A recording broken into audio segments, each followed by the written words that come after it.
Europe 1. La politique en France, à présent avec vous, Hélène Jouan. Nicolas Hulot a donc annoncé hier que la part du nucléaire dans la production d'électricité ne serait pas abaissée à 50% à l'horizon 2025. Alors, annonce ou constat finalement, réalisme ou reniement, c'est la question. Make our planet great again a promis Emmanuel Macron. Eh bien, c'est au nom de cet objectif que Nicolas Hulot justifie sa décision. Si on devait s'en tenir à ce que la loi de 2015 fixait, la loi de transition énergétique, cela impliquerait, selon le gestionnaire du réseau électrique français, la fermeture accélérée de près de 24 réacteurs nucléaires. La France ne s'y est pas préparée.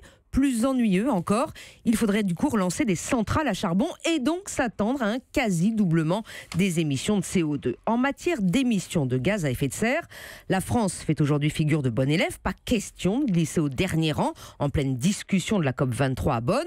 Hulot a donc clairement choisi la lutte contre le réchauffement climatique, quitte à ne pas se laisser coincer par une date butoir. Et pour sa défense, c'est ce qu'il a toujours dit, Nicolas Hulot.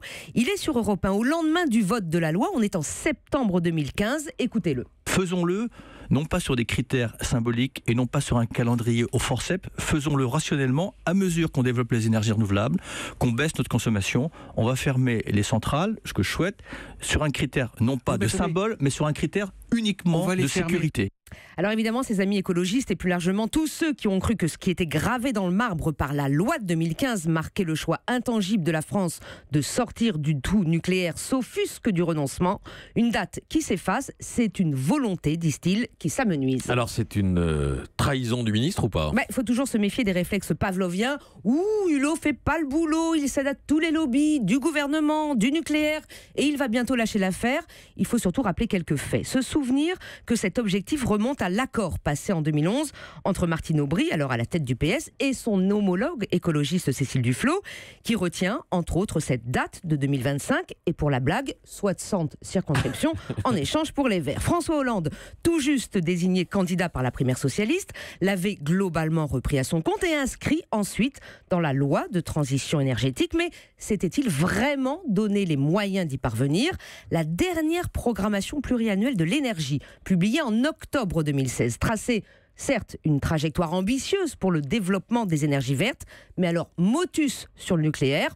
On comprenait déjà que la patate chaude, sinon radioactive, était gentiment refilée au successeur. Et c'est donc le successeur Macron qui a dû acter qu'on n'était pas prêt. Oui, sauf que ce report oblige désormais tout particulièrement Nicolas Hulot.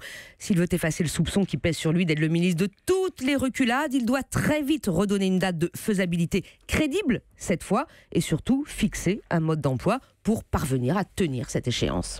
Hélène Jouan. Axel ? Oui, il y a quand même un vrai changement sur le nucléaire parce que, petit secret de fabrication, hier il se trouve que pendant cette déclaration de Nicolas Hulot, nous étions plusieurs de la rédaction d'Europe 1 invités par le patron d'EDF, Jean-Bernard Lévy, et donc qui commentait en direct. Ça tombait bien. Oui, et ce qui m'a frappé, c'est que quand on était invité chez EDF, jusqu'à présent, c'était le culte du tout nucléaire et on regardait avec condescendance l'éolien et le solaire. Et bien là, j'ai trouvé Jean-Bernard Lévy alors on n'a pas le droit trop de le répéter, mais très affichant une vraie volonté d'aller vers le renouvelable, d'aller à 35%. Alors il dit qu'il ne peut pas à cause de tous les recours, mais on est passé d'un regard condescendant à une volonté vraiment, on ne parle plus du tout nucléaire, on parle d'un mix énergétique nucléaire et énergie renouvelable. Parler des recours contre les implantations d'éoliennes notamment. Et oui, il se lamente de constater qu'il y a plus de panneaux solaires en Grande-Bretagne qu'en France à cause de tous ces recours qui pénalisent, qui freinent l'installation du renouvelable. On aura un reportage extrêmement démonstratif de François Coulon tout à l'heure dans le journal de 8h là-dessus sur les résistances rencontrées par les implantations d'éoliennes.